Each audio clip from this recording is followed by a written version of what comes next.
Сәлем достар, біздің демалысымыз осымен аяқталды. Оралдан Алматыға жолға шықтық. Жолда осы Бұлдырты ауылына соқтық. Менің жолдасымның туып өскен ауылы. Сол ауылға келіп, бұрынғы ата-әжесінің тұрған үйін көруге келдік. Бұл үйде қазір ешкім тұрмайды. Үй сатылып кеткен.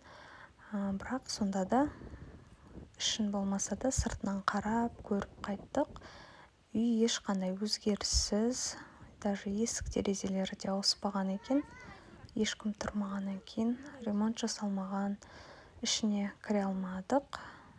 Кіруге болатын еді, бірақ дегенмен бұл басқа бір адамның уже жеке мүлкі болған соң кірмедік. Осы көшелерін көріп, бұрын оқыған мектебін көрсетті. Сөйтіп көшеде жүріп, құмды ауыл екен. Құмды болғанымен дала деген өте жап-жасыл. Шөп те өсіп тұр, ағаш та өсіп тұр.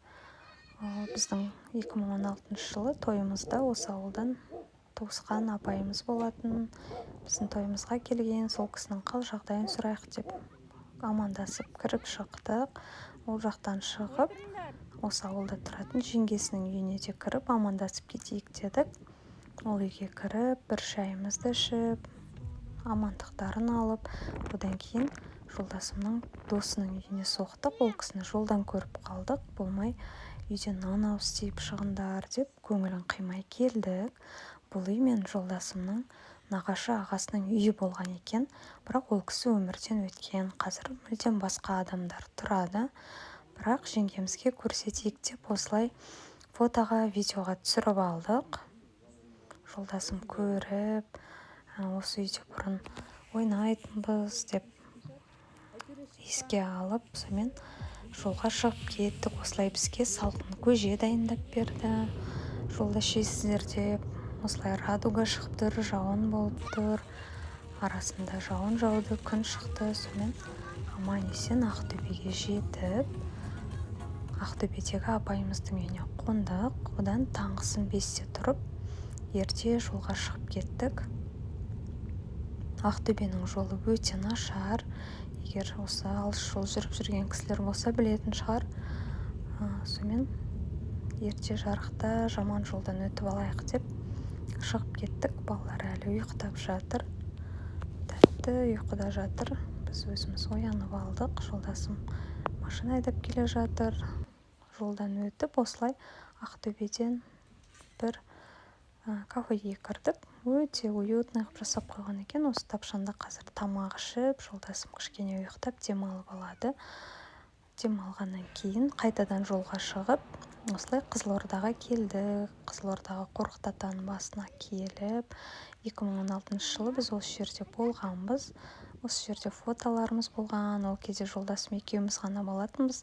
Енді қазір 2024-те екі кішкентай балапанымызбен келіп, фотоға түсіп, балаларымызға көрсетіп, барлығын түсінгендерінше айтып, түсіндірдік.